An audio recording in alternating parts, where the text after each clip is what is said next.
All right. So I want to talk about Russia a bit. Okay, guys. As you guys know,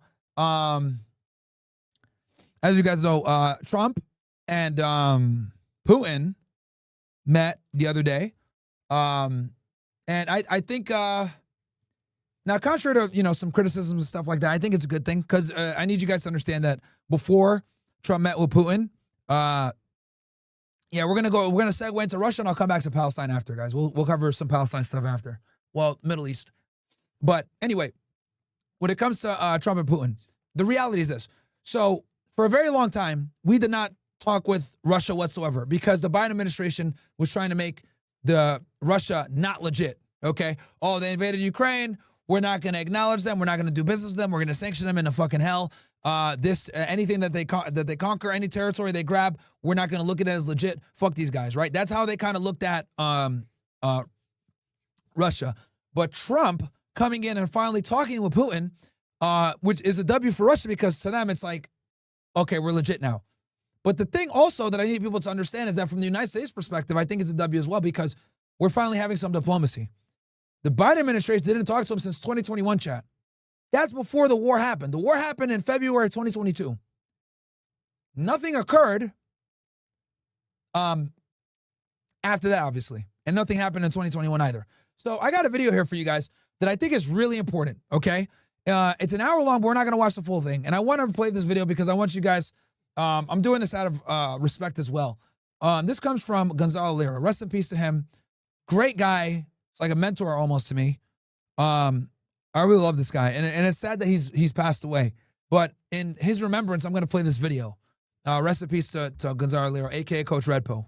Right? He died tragically in Ukraine.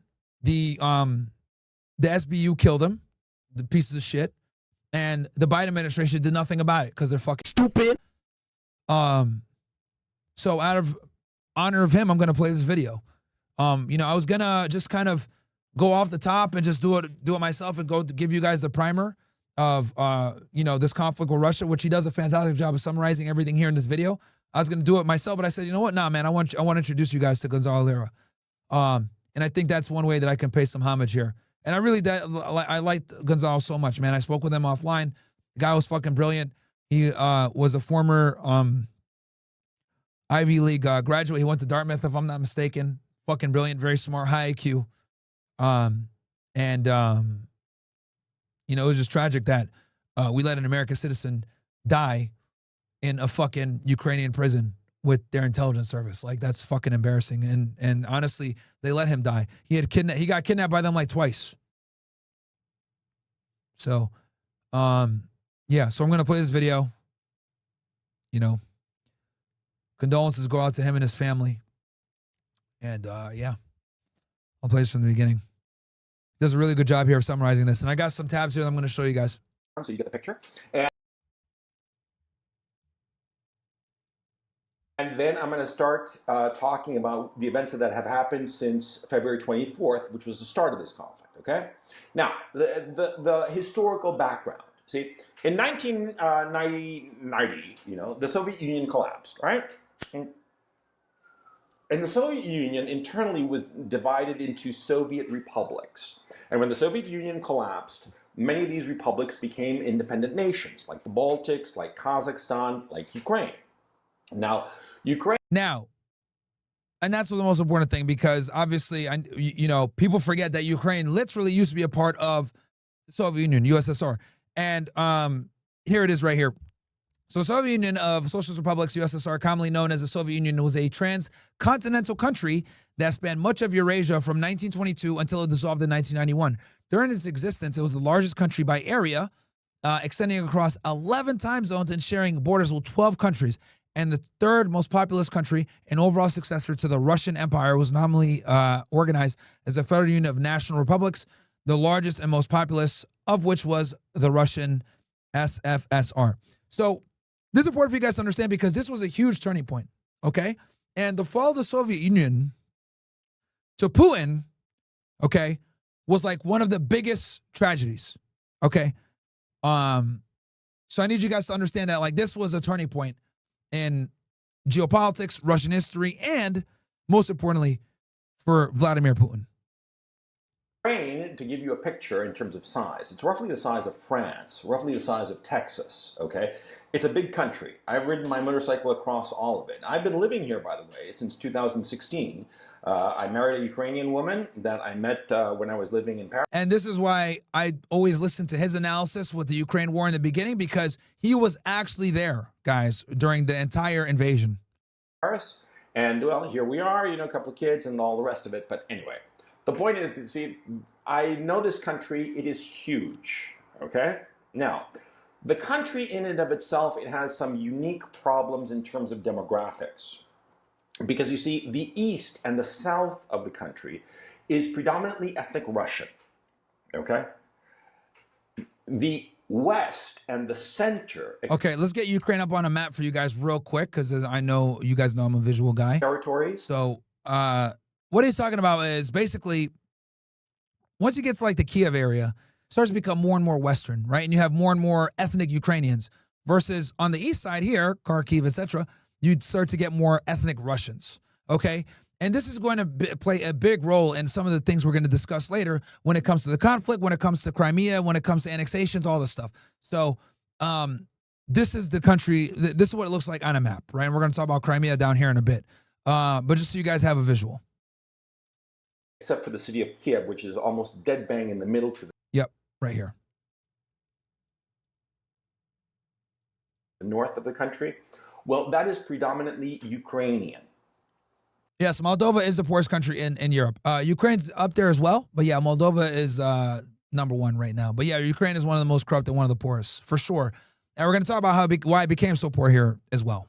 Now, these are two ethnic groups that, from an outsider's perspective, frankly, I find them almost impossible to distinguish. But they... Okay, now, this is important. For them, it's a big deal, you know, for them to be Ukrainian or to be Russian. It's like, okay, this is me bastardizing it. But like, you know, you see someone from like China versus Japan, they get offended if you say, oh, are you Chinese? And they're like, well, what do you want? No, are you Japanese? They get mad, right? To us, it's like, all right, nigga, my bad. Like, you guys got fucking zipper heads. Like, come on, man. But to them, it's a big fucking deal, right? Very similar with Russians and Ukrainians. I would say that it's even closer. Maybe like South Koreans and South Koreans and North Koreans. Like, you know, I am South Korean. I'm North Korean, right? They get pissed off as fuck if you go ahead and you make that mistake. Similar with Ukrainians and Russians. Know each other very well. You know, the narcissism of small differences. So the thing is, in elections starting in 91 and continuing forward, there was this clear divide in the country between those who considered themselves Ukrainian, ethnic Ukrainians, and those who considered themselves Ukrainian but who were ethnic Russians. Now, the thing is, see, the part on the east and to the south has always been richer. It has better agricultural land. It has most of the industrialization of the country. The area of the current conflict, which is the east and the south of the country all the way to Odessa, that accounts for 85% of the GDP of the country, okay? So there was this divide between the two halves, and the divide was almost 50-50, okay? The two populations, and we could see this in election results. Often as not, especially coming into the 2000s, you'd have two candidates, one who was clearly ethnic Ukrainian or appealed more to the ethnic Ukrainians, and one who appealed more to the ethnic Russians. Now, the ethnic Russians would speak Russian. The ethnic Ukrainians would also speak Russian, and some of them would speak Ukrainian. Quite a number of ethnic Ukrainians never learned the Ukraine language, by the way, okay? The whole country spoke Russian, but starting in the 2000s and so forth, there was this greater impetus of like Ukrainian language only. Yes, and they made that a big deal because for a very long time, obviously when it was the USSR, it was all Russian, but they were like, no, we want our own culture, etc. So this was a big deal as well. And, you know, that's something that pisses Putin off as well because he looks at it like, yo, we are all one. Exclusively, okay? And this will come into play in a little bit. Now, the country, as I said, was divided along these ethnic lines, ethno-linguistic lines, if you will, and it was reflected in the election results. And what happened was that in 2013, there was a president called Yanukovych. All right, this is who he's talking about right here. Viktor Yanukovych. And this guy was way more like this guy tried to play the middle ground, as you guys are going to see here with Will Gonzalez's breakdown. But he's a Ukrainian and Russian statesman who served as a fourth president of Ukraine from 2010 to 2014. He also served as the prime minister of Ukraine several times between 2002 and 2007, and was a member of the Verkhovna Rada parliament from 2006 to 2010. Just so you guys have a face to name. Who had won the previous election, and he was basically kind of like an incompetent, kind of like a buffoon, okay? I mean, he was really like just a silly character, and there are a lot of videos showing his silliness, but that's not important. The point is that, see, he had appealed to the ethnic Russians, and that part of the demographics of the country had put him into power. He was not trying to carry out measures that would hurt the ethnic Ukrainians. He was trying to do a, live and let live, kind of like, kumbaya, we can... Like, politically, probably like more of a centrist, right? So, like, his thing was like, look, we are, we're cool with the Russians. Like, we're that is big brother. But at the same time, we want to get the benefits of the West. We want to be accepted. Maybe, we're not going to get into NATO because that's going to create problems for us. But we do trade with the Russians. But you know what? We want to go ahead and be able to, still be able to get some of that Western, trade, get some of that Western benefits. Maybe we could get into European Union. I don't know. So he was kind of flirting with both sides. And all live together kind of thing. I mean, I'm grossly simplifying, but for the sake of this primer. Now, the thing is, see, this man, Yanukovych, he was pursuing a two-track policy insofar as his relations with the two largest neighbors, see? Because on the West, he has the European Union, which is rich. And so he wanted to pursue a good policy with the West, of course.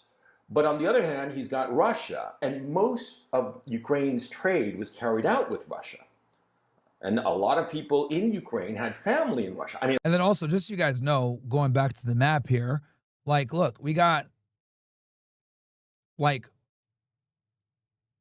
Poland is right here, Hungary is right there, Romania is right here, Moldova. So, like, the West is Western Europe is right here. Like, Ukraine is like right at Western Europe's front door, right?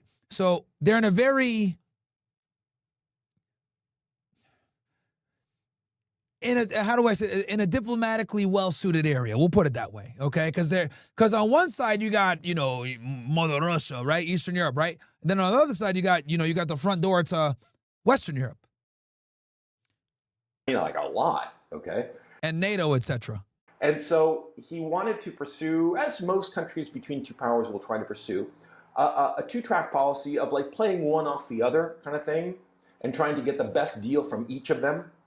And there was a lot of impetus for Ukraine to join the European Union because a lot of Ukrainians have thought that if Ukraine joined the European Union, it would be the land of milk and honey and everything would be wonderful and so on and so forth.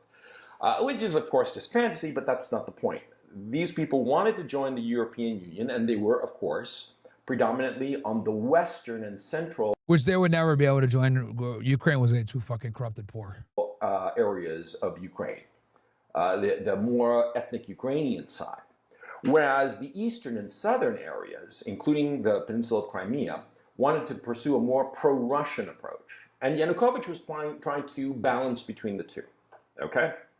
Now, what happened in 2013 and into 2014 was a color revolution, the Maidan revolution. Now, what is a color revolution? Okay, so this is the revolution he's talking about right here. No, we talked about this revolution. Boom. So, the Maidan revolution, man. So, as you guys know, right? And he's gonna talk about this a little bit, but you guys watch me. You guys know that we're no stranger to coups over here, right? The West imposes its will, and one of the things they do is they get these groups to rebel, destabilize the government. Government's destabilized. They can go ahead and come in to a revolution, right? And then they're able to kind of insert a puppet regime, right? And this revolution basically led to the puppet government we have now with your boy Zelensky, all right? So the Revolution of Dignity, also known as the Maidan Revolution or the Ukrainian Revolution, took place in Ukraine in February of 2014 at the end of the Euromaidan protests, when deadly clashes between protesters and state forces in the capital Kiev culminated in the ousting of President Viktor Yanukovych, right? So the guy I showed you guys before. To the return of the 2004 Constitution of Ukraine and the outbreak of 2014 Russo-Ukrainian War, which we're going to talk about that here in a little bit as well. You see, the West, the Americans specifically, have come up with this very tidy trick to overthrow a government it doesn't like. And it goes as follows. See, they put in NGOs, non-governmental organizations, that are ultimately funded by... Or militias. Hey, shout out to our boy Robin Kobe 24. Appreciate you, Robin Kobe. By groups like the Open Society. Yeah, that's George Soros right there. Some groups allied to the World Economic Forum. That whole... And if it's not an NGO, guys, it'll be like a militia group. So I'll give you guys an example. Like the Kurds, for example, right? The Kurds are diaspora people in the Middle East. They're in several different countries. And the United States historically has always backed them because the Kurds are trying to find, they're trying to have their own nation. And they typically fight against a lot of these militant Muslim militia groups or Arab militia groups because they look at Kurds as like an outsider. So what ends up happening a lot of times is the United States, we back the Kurds in almost every conflict in the Middle East. What ends up happening, though, is that the Kurds, we give them money, we give them support, and it's like, we don't need them anymore. All right, bro, have fun, man. And then they're just stuck there with the problems. So that's another example of like us backing people. Many people say that we backed ISIS. I think that we did too, right? Because to this day, ISIS has never attacked Israel. Kind of weird, huh? So we back militias all the time. We backed Osama bin Laden when he fought against the Russians, right? We backed Osama bin Laden, aka at the time it was the Mujahideen, which later became Al Qaeda. So the United States and the West in general, they are not strangers to backing either NGOs like Gonzalo was talking about, or a lot of the times militia groups, extreme militia groups who will use violence. Okay, hence why we back them. Obviously, we try to make it look like, hey, we're not backing them, right? You can look at the Iran-Contra. So, you can go ahead and talk about the, how we back different militia groups to overthrow other governments, right? We did it with Operation Ajax, where we took out Mossadegh to support the Brits so they can go ahead and have their petroleum deal. The Iran-Contra. This is what I mean when I say we either back NGOs or we back rebel groups. A lot of times we back rebel groups and militias. And even when that militia group is doing some fucked up shit, we'll find a way to fund them, even if we got to surreptitiously fund them, like with the Iran-Contra. Crowd that are politicized NGOs, and these NGOs install their offices in the targeted country, and they create, they foment. For those of you that just joined, welcome guys to the stream that are watching on Kick. We are going over the history of the Russia-Ukraine conflict, and then we're going to use that to lead up into the Putin-Trump summit that went down earlier today, a couple days ago. So that's what we're doing. We're covering the history of the Russia-Ukraine conflict. Then we're going to go into, what we have going on now, and then we're going to go into the Putin and Trump summit. Welcome. Agents provocateur, basically. Mm-hmm. And so what happens is that in a color revolution, there might be some, civil disturbance, perhaps some minor rioting over a genuine and legitimate issue. But these NGOs with their agents provocateurs, they amp up these demonstrations and turn them into outright riots. And they try to overthrow the government by way of this rioting, by way of this civil insurgency, if you will. And that's what basically happened in 2014. The Yanukovych government, which was supposed to go for re-election in just a few months, well, it was overthrown in this color revolution. And an individual named Poroshenko was installed as president. Okay, this is who they're talking about. Where'd he go? Yep, Petro Poroshenko. Is a Ukrainian politician and oligarch. He served as the 5th president of Ukraine from 2014 to 2019. He served as the Minister of Foreign Affairs from 2009 to 2010, as the Minister of Trade and Economic Development in 2012. So what do? We put in a puppet government. We put in a guy that's going to be more friendly to the United States, and that's who this guy was. And then now we have, obviously, cokehead Zelensky. President, okay, and he was pro-West. He was in favor of closer ties with the West and breaking ties with Russia. Because that was the point of these NGOs that were ultimately puppeteered from Washington and Brussels. The idea was for Ukraine to decide between Russia or the West. And so these NGOs staged this color revolution, the Maidan revolution, which was supposed to be so wonderful for Ukraine, and it wasn't. Okay, I mean, like after that color revolution, the economy of Ukraine, I mean, really cratered, and it's been downhill since then. Ukraine was the second poorest country in Europe. Yeah, because what ended up happening is the oligarchs, the United States came in and just like stole all the resources, right? They just came in and like just stripped their resources, man. So because what ended up happening with the lawlessness is the oligarchs took over, and these guys don't fucking give a fuck, right? And one of the biggest oligarchs, just so you guys want to know, I'll show you guys right now who it is.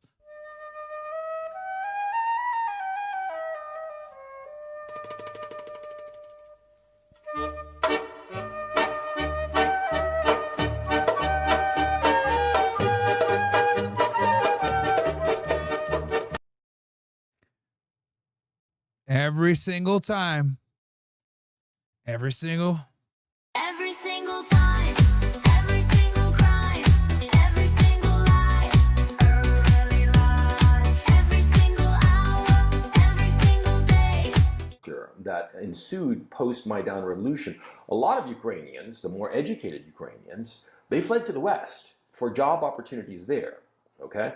Now, in this color revolution, you know, they overthrew Yanukovych, installed Poroshenko, and what happened was that the Russians, they got very, very nervous because they have a major naval base in the Crimean Peninsula. Okay, so Crimea, guys, right here. Huge, huge strategic location, okay? It's on the Black Sea, warm water. They have a base there, right? Trade, huge area that you obviously need to control for a bunch of strategic reasons that they lost before and then they got back. But they ended up getting it back in 2014. So when the Maidan revolution was going on, all that pandemonium was going on, Russia kind of just snuck in there real quick. That was easy. And took it over, right? Now, this created a lot of problems for Russia because they ended up getting sanctioned to fucking hell. Okay? So in February, March of 2014, Russia invaded the Crimea Peninsula, part of Ukraine, and then annexed it. This took place in a relative power vacuum immediately following the Revolution of Dignity. It marked the beginning of the Russo-Ukrainian War. So when this revolution happened, the Russians weren't stupid. They were like, yo, the West is doing this shit. They want to get their influence. We need to take Crimea now. So what did they do? They invaded and they took it in 2014. But obviously, Obama was on office like, bro, what the fuck? This is bullshit. So what did they do? They sanctioned the fuck out of Russia after this, okay? So after they did this annexation, 2014,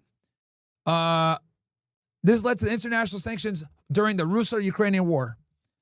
And internationally, they sanctioned them. So United States, Canada, European Union, international organizations following the Russian annexation of Crimea, which began in late February 2014. Belarus has also been sanctioned for its cooperation with and assistance of Russian armed forces. The sanctions were imposed against individuals, businesses, and officials from Russia and Ukraine. Right? So so let me explain this to you guys real quick. So whenever you do things, right, that the international community doesn't like, right, the West in general, one of the tools that they use against you is they sanction you.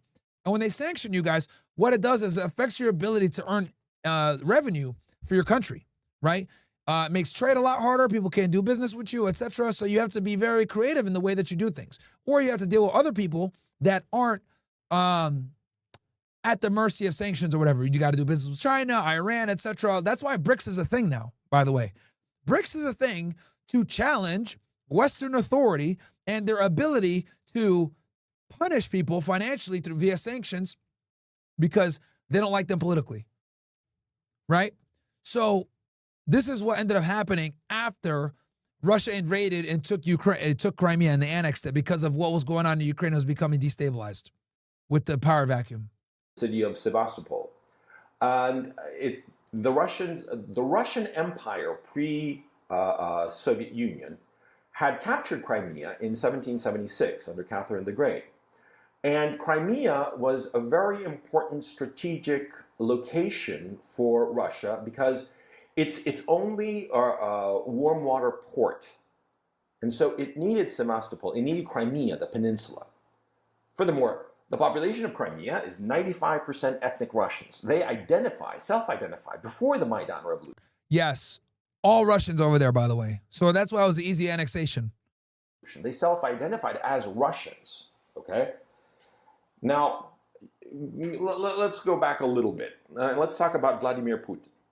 Okay, Vladimir Putin is a very capable leader who did a series of interviews with Oliver Stone, which I suggest you watch. They're quite long. Oliver Stone interviewed him over a number of years and created this documentary. It's really an extraordinary documentary. I mean, as a work of documentary, it's incredible.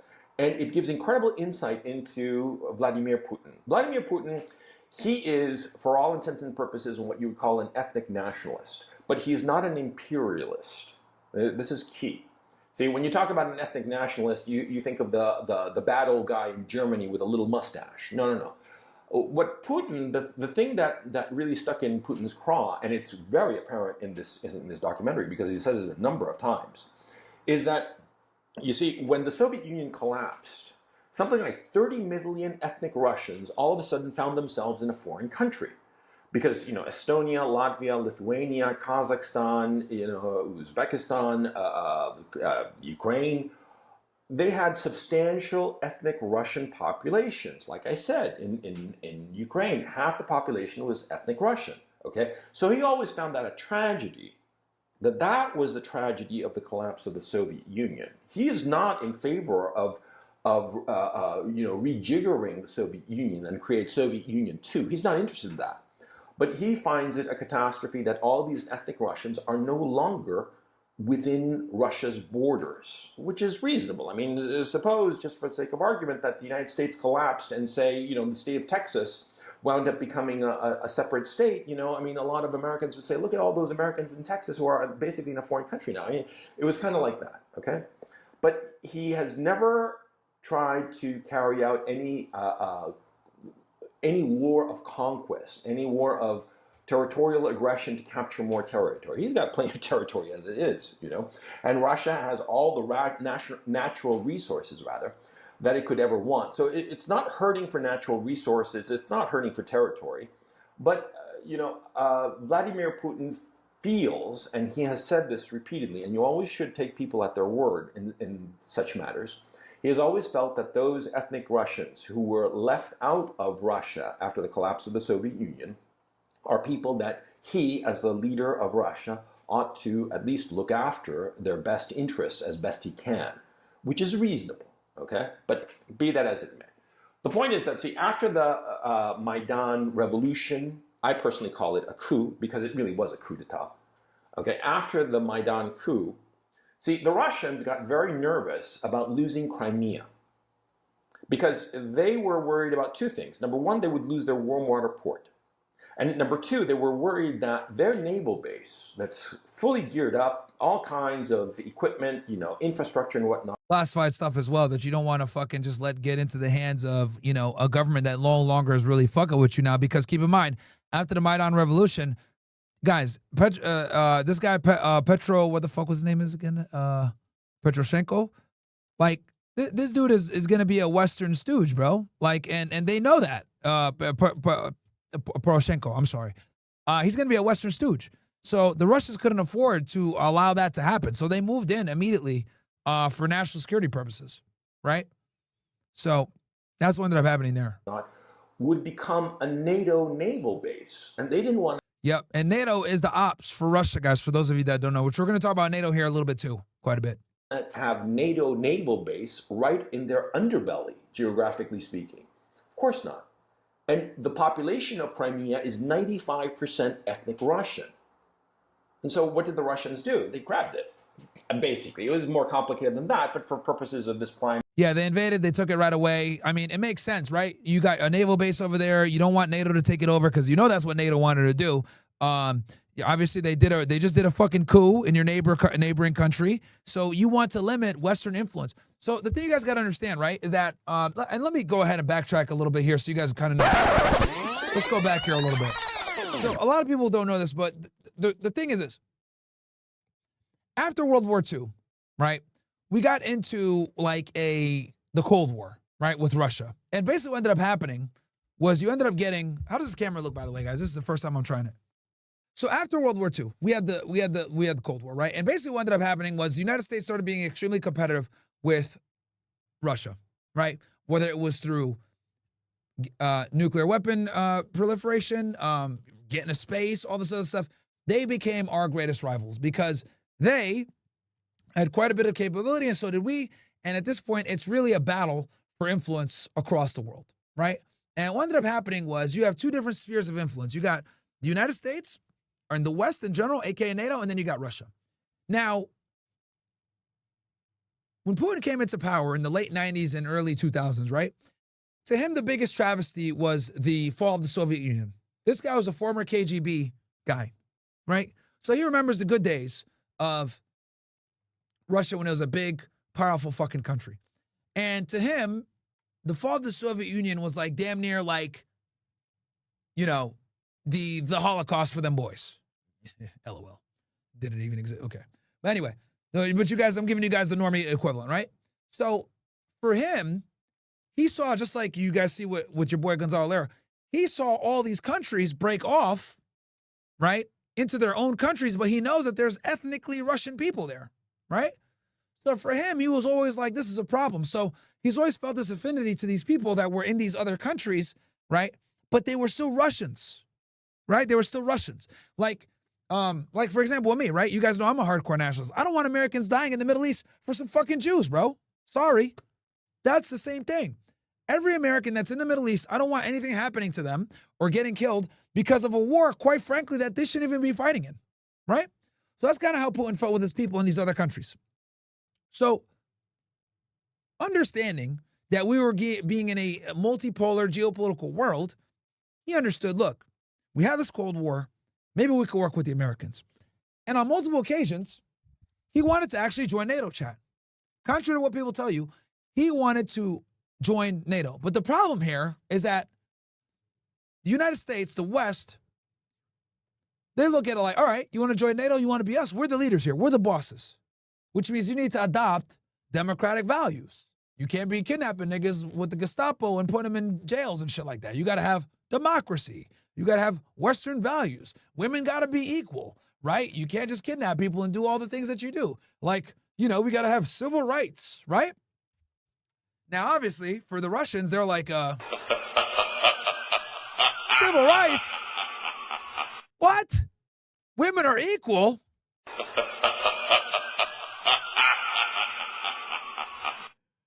Which I ain't gonna lie, bro. Like, I would laugh too, nigga. I'd be like, well, you know what, bro? Fuck y'all niggas. We don't want to join NATO that bad. Give women rights? We don't want to join that bad, right? So I saw that kind of tongue in cheek, but the reality is that they had flirted with potentially letting Russia in. Bill Clinton had talked about it. George Bush had talked about it. And it just never ended up happening, right? Just never ended up happening. And obviously people are going to have their theories. I think, this is Myron Gaines here, and I've heard many theories out there, but I think a big reason why they didn't want Russia to join is because Russia was too intimidating, it's too big, has a lot of influence. And the other reason too is because the military-industrial complex, okay, they need to have an enemy to continue building weapons, okay? NATO, there's no need for NATO to exist if Russia's in. Who are you going to attack? Who are you going to have war for? Who are you going to sell weapons to? What's the need? If everybody's just fun, right? Kumbaya, like, do we need weapons? So the military-industrial complex, guys, can't really exist during times of peace like that. We niggas want to sell guns. So that is why we manufacture a lot of problems to justify aggression. And that's what ended up happening. So, hold on. So that's what ended up happening in this situation. And basically, that's why we had the problems that we had with Russia is because of NATO. And that's why we've had this war basically happen is because of fucking NATO. That's what they basically. Give me ones if that makes sense, chat. I hope I explained that well. Basically, they grabbed it. Okay, during the chaos of the Maidan revolution, the Maidan coup. And this outraged the West because, of course, that was the whole reason that they overthrew the Yanukovych regime. They wanted to have Ukraine decisively shift to the West, and so that NATO could take over Crimea and Sevastopol and have NATO ships controlling the Black Sea, which is the only warm water outlet that Russia has for its goods and services, okay? And so, that was the whole purpose for the coup, to grab Crimea. The Russians beat them to it, beat them to the punch, okay? And the West was outraged, and they inflicted. And they went immediately when they were, they went in right away during the revolution because they knew that was going to be step number 2, is taking Crimea. Did all kinds of sanctions on Russia. Now, these sanctions at the time in 2014 really, really hurt the Russian economy because they were unprepared. Because the Russian economy, following the collapse of the Soviet Union, had been completely westernized. And this is something important. You see, when the Soviet Union collapsed, it was a political collapse, an economic collapse. And what happened was that a lot of Western NGOs, a lot of Western financiers, a lot of Western advisors came to Russia and, for all intents and purposes, started stripping the country of its wealth. That's what they did. And what they did was, the way that they did it was that they found friendly oligarchs. And these oligarchs were just, guys who just a couple of years before the collapse of the Soviet Union had been driving taxis and shit. I mean, just random nobodies, but very well-connected nobodies. And these guys grabbed up on the cheap a lot of very expensive, very valuable assets in Russia, in Ukraine, in all the states that emerged from the collapse of the Soviet Union. See, this is where the oligarchs come from. And the oligarchs were assisted by the Western advisors, okay? Because the West Like the guy Igor Kolominsky, like I showed you guys before. always talks about those evil Russian oligarchs. Yeah, but who created them in many ways? It was the West in many ways, not exclusively, okay? But that's not important. The important thing is that, see, the 90s in Russia were a complete catastrophe. The people were in misery. The birth rates collapsed to like 1.1 child per woman during that period of time. It was a disaster, demographically speaking, but morally, by psychologically, it was a disaster because the country was being basically strip-mined of all its assets by rapacious Western financiers, you see? And this happened in Russia, and this happened in Ukraine. But there was one difference between Ukraine and Russia, and the difference was Putin. Yes, he kept Russia from being destroyed by Western influence, with them coming in, westernizing it, cucking them out, stealing resources, unlike Ukraine. Honestly, if you look at it realistically speaking, guys, like Ukraine, look at it, fucked, cooked, no economy, no nothing. Russia, on the other hand, economy, safe. Did a good job of preventing Western imperialism from coming in and fucking up his country, bro. See, Putin was a KGB agent, officer, right? But he wasn't like, doing spy shit. He was like a lawyer, basically, as I understand it. But that's not important. The point is that, see, as I said, he is a Russian nationalist, okay? And so... Which is very important. We need more nationalists on our side. A lot of Americans don't fucking love their country enough, fucking losers. In 99, the West thought that, oh, he's our guy, because Boris Yeltsin, he was a drunken buffoon. It was pathetic. Oh, yeah. Let me look. Let me show you guys the guy that he had before. Bro, this nigga was an alcoholic, big time. Yo, this guy was drinking all the time, bro. This guy was always drunk, man. Boris Yeltsin was a Soviet and Russian politician and statesman who served as the president of Russia from 91 to 1999. He was a member of the Communist Party of the Soviet Union from 1961 to 1990. He later stood as political independent, during which time he was viewed as being ideologically aligned with liberalism. So, yeah, bro was always drunk, man. Pathetic. But here comes this young man, very capable, very quiet, very serious, who seems to know what he's doing. He's very connected with the KGB, and through the KGB, the whole of Russia can be easily connected. And KGB, guys, is like their CIA equivalent back in the day. Let me go ahead and pull them up real quick for you guys, because I know a lot of you guys are young. Might be like, Myron, what is the KGB? So the KGB, guys, is their intelligence service for the Soviet Union. They don't exist anymore. Now it's the what are they now? Is it the SFSR? It was a direct successor of the preceding Soviet secret police agencies, including the Cheka, OGPU, and NKVD. Attached to the Council of Ministers, Okay, so they carry out internal security, foreign intelligence, counterintelligence, secret police functions. Similar agencies operated in each of the republics of the Soviet Union, aside from the Russian SFSR. Yeah, this is what it is now. Now it's the FSB. This is the new agency. Controlled, you know. So he seems to be our guy. That's what the West thought. People like John McCain, you know, and a lot of the, you know, the Kagan family and all those people thought that Putin was our guy, you know, that he would allow this continued of Russia that had occurred during the 90s, that he would allow it to continue into the 2000s, right? As they were doing in Ukraine. Because part of the reason Ukraine is so poor is because it's so corrupt. And it's so corrupt because of the oligarchs. The oligarchs. And not only that, like people like Zelensky, for example, they take the tax money. They're supposed to fix the roads. Never did it. Never did it, man. Very corrupt, very fucked up country. Ukraine.